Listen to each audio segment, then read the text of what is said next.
Assalamualaikum warahmatullahi wabarakatuh.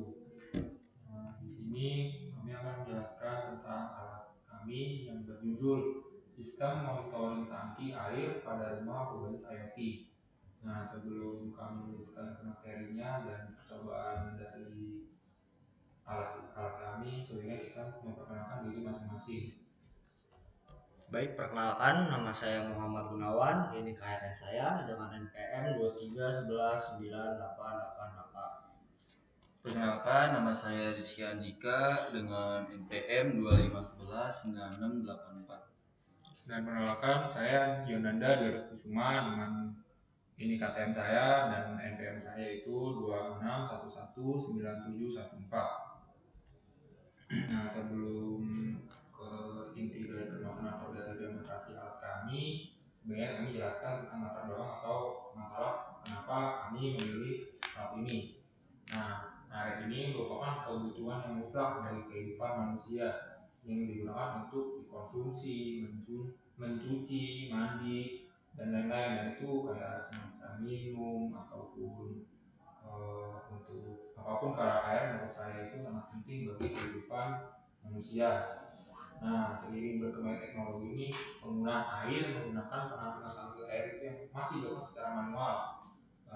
Secara manual di sini itu seperti kayak manusianya atau masyarakat ini mengecekkan secara jalan ke tangki airnya dan mengecek dengan matanya sendiri, jadi tidak jarak jauh, jadi dia harus datang ke tempat tangki airnya, dan itu sangat memakan waktu dan tenaga.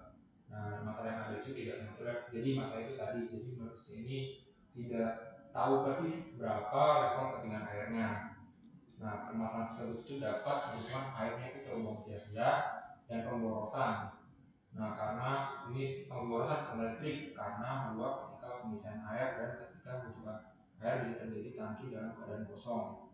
Untuk permasalahan tersebut maka dilakukan monitoring untuk mencegah masalah tidak terulang. Nah, inilah alasan kenapa kami mengambil judul ini atau alat ini, karena ini sangat amat memudahkan pekerjaan dari manusia, tidak membuang tenaga atau waktu. Jadi masyarakat itu hanya perlu mengecek dari rumah saja itu sudah bisa, dan alat ini itu sudah berbasis dengan IoT atau Internet of Things, jadi bisa langsung ke internet tanpa jauh-jauh datang dari rumah ke tangkinya sudah bisa tahu.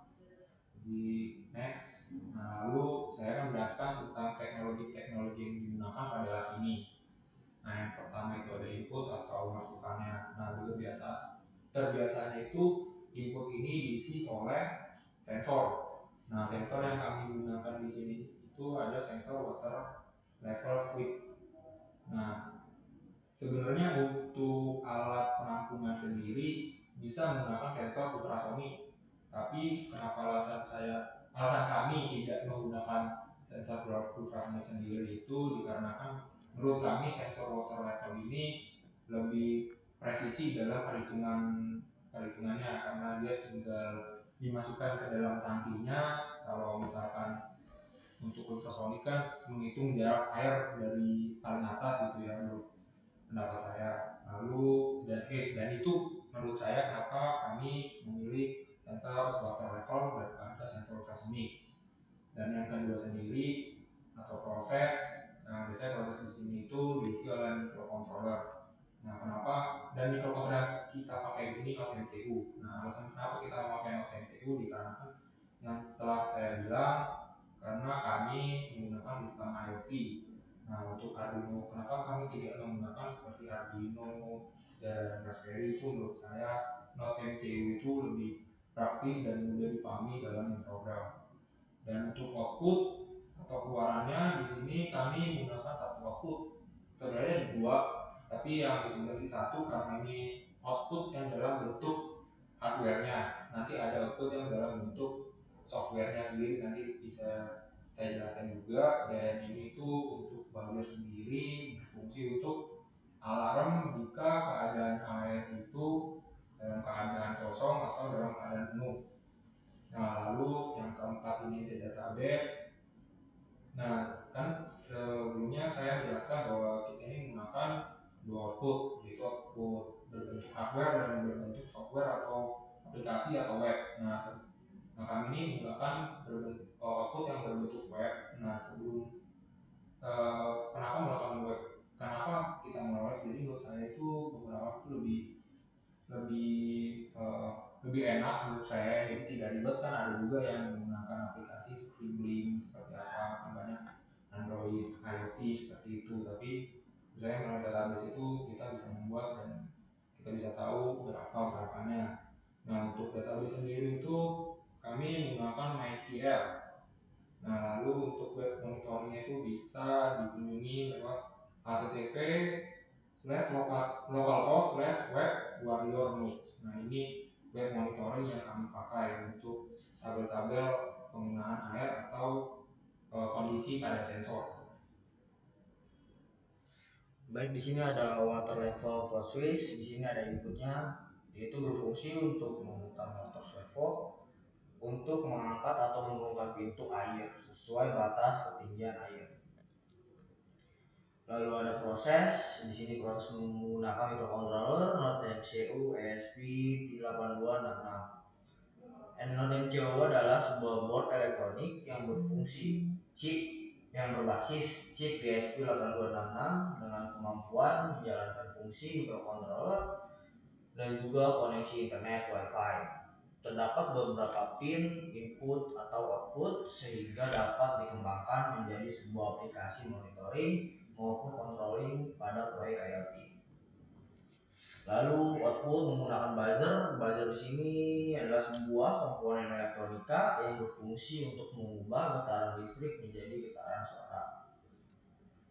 Lalu saya akan menjelaskan cara kerja dari komponen atau alat ini. Sensor water level flow switch berfungsi sebagai menentukan jumlah debit pada tangki air.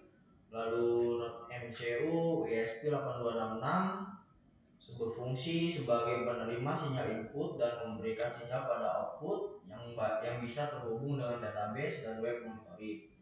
Lalu output ada buzzer yang berfungsi sebagai informasi ketika tangki air kosong dan tangki air penuh. Lalu MySQL sebagai penyimpan data pada input, proses, dan output. SAMPP sebagai monitor pada tangki air dan buzzer. Baik, selanjutnya di sini saya akan melanjutkan data dummy yang telah dibuat. Jadi tabel data dummy ini berfungsi sebagai monitoring yang sudah dijelaskan oleh kawan saya Arya dan Gunawan. Untuk header tabelnya di sini terdiri dari nomor, waktu, sensor 1 di bagian tangki atasnya, sensor 2 di tangki bagian bawahnya.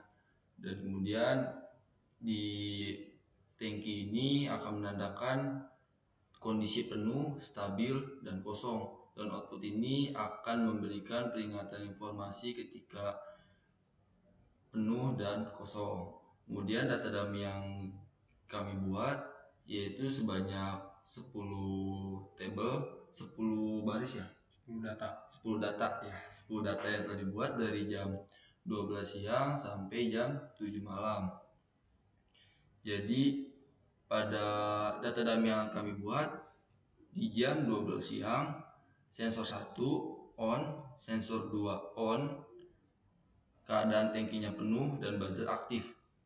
Kemudian di jam 12:05 itu sensor satunya keadaan off, sensor 2-nya keadaan on, dan tangki keadaan stabil.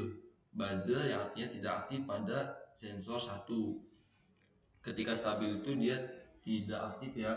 Jadi sensor satunya itu masih ada tekanan air, sensor 2-nya tidak ada tekanan air, sensor 2 ada tekanan air, sensor 1 tidak ada tekanan air. Jadi yang artinya itu adalah stabil. Ketika keadaan kosong jam 1 nih, sensor 1 dan sensor 2 tidak ada tekanan airnya, maka buzzer akan aktif. Kemudian Ini adalah data dummy perulangan ya, karena menggunakan 2 sensor aja, jadi menandakan cuma penuh, stabil, kosong, kosong, stabil, penuh, dan mungkin cukup. Ada tambahan? Cukup. Jadi saya cukup. Saya juga cukup. Tutup ya. Oke, untuk penjelasan tentang alat kami hanya seperti itu saja. Mohon maaf jika ada kurang dari kami, atau maaf jika kami ada salah kata. Kurang lebihnya mohon maaf lagi. Assalamualaikum warahmatullahi wabarakatuh. Selesai bro nih. Anjing. Kita berarti streaming ya. Itu akhir streaming. Akhiri. Kita edit dulu ya.